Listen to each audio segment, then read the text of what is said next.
મનમાની કરીને આવું ન કરતા.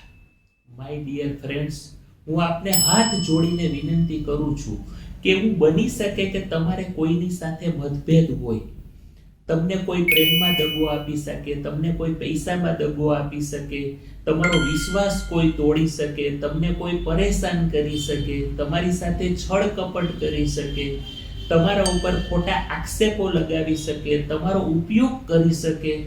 આવું અનેક બાબતો બનતી હોય છે.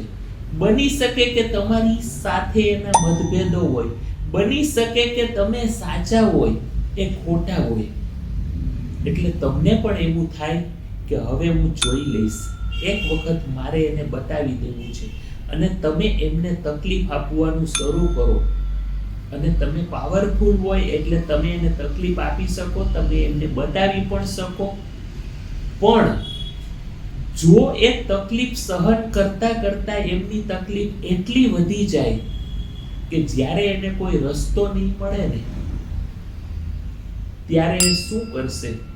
ત્યારે ભગવાનને રિક્વેસ્ટ કરશે, ઈશ્વરને વિનંતી કરશે કે હે ભગવાન, હવે મને આમાંથી છોડાવો, આ વ્યક્તિ મને ખૂબ જ તકલીફ આપે છે, તું એનું કંઈક કર.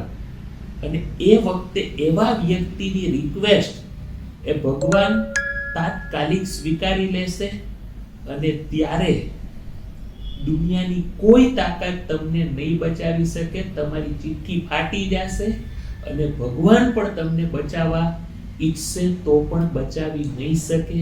એટલે માય ડિયર ફ્રેન્ડ્સ, કોઈને એટલી તકલીફ નહીં આપો કે એને ભગવાનને ફરિયાદ કરવી પડે.